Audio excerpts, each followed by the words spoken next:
I'm going to use that same sample MEP project that we used previously. This time, instead of browsing for the file, I'm going to select it from my recent file list. So here we have our plan view. At the top of the screen, it tells us we're looking at the sample MEP project. We're looking at a floor plan, and this is level 1. We can see this in the project browser. For clarity, I'll move the properties palette. In the project browser, you can see this project has a set of architectural base plans, some elevations. As we scroll down, we also have electrical plans for lighting and power. Double-clicking on one of these opens the view in the drawing area. Each time I double-click on a view, it opens that view. So I can continue opening different views, plan views, sections, and even 3D views.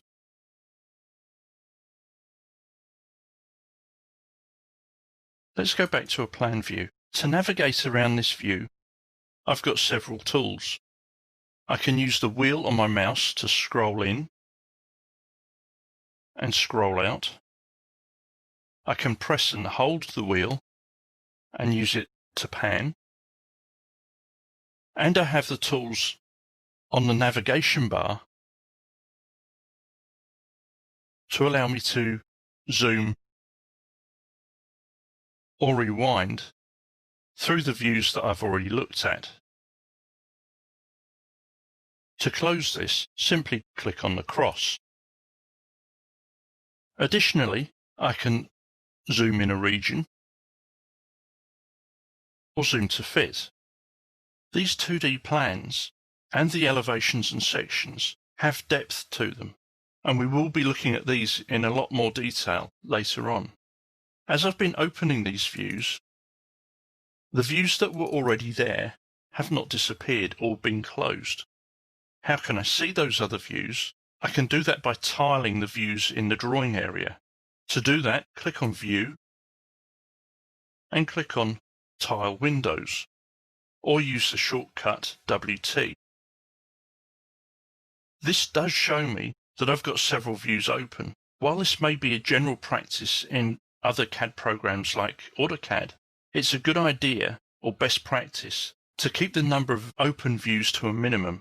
It's not that Revit can't handle this, it's that your computer may not be able to. Because we're dealing with a single database, when you try and edit an object, it will edit that object in every view that is open.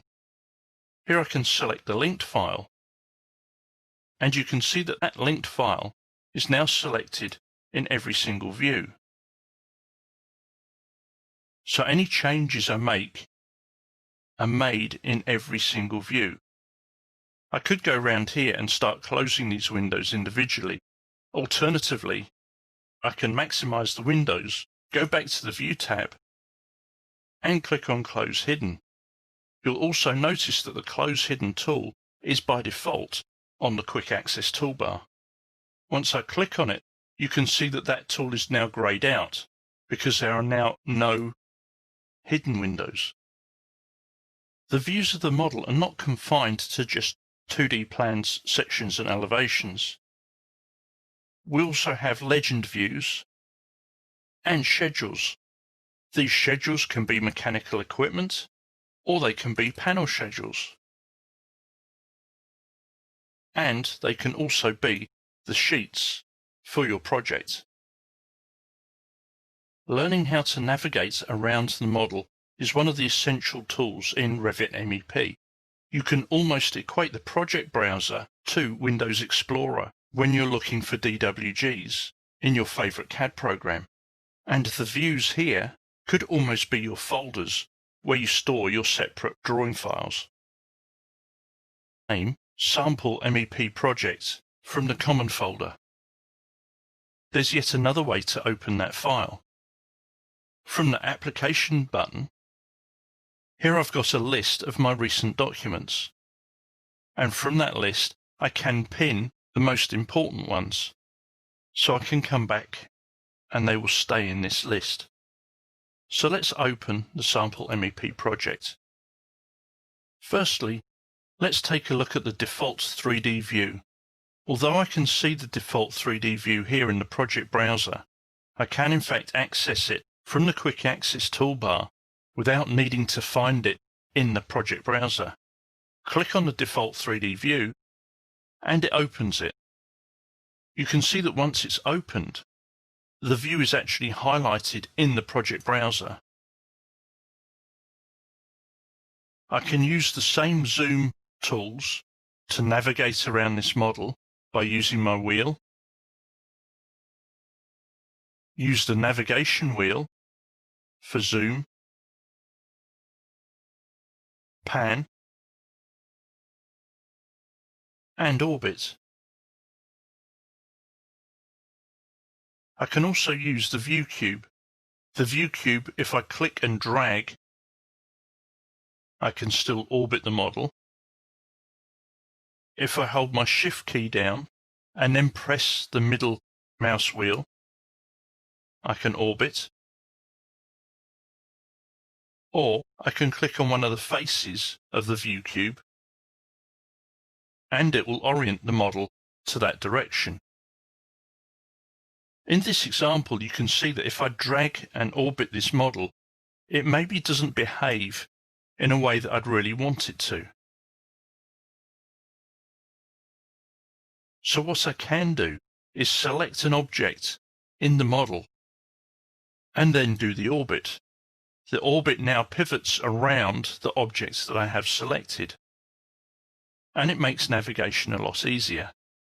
Now, let's assume that from my documentation, I have my level 3 lighting plan. I have a section, which is section 1, and neither of them are really showing me the right level of detail that I want to see. I can place these both on a sheet, and they don't quite tell me the full story. So what can I do about this? Let's go back to the default 3D view. Wouldn't it be great if I could section this model down so it showed the same type of detail as section 1? I can do this. If I right-click on the view cube, I can orient the view to another view, whether that's a floor plan, an elevation, or a section. And in this case, I'm going to go with section 1. This spins the model around and crops it, so I end up with a model that's cropped using this object called a section box. The section box can be dragged using the grips to extend the view. This can then be hidden, the scale changed, and the orientation of this view locked. We need to give this a name, lighting detail, and I can now document this view in exactly the same way as any plan section or elevation. We will be looking at this process in more detail later on.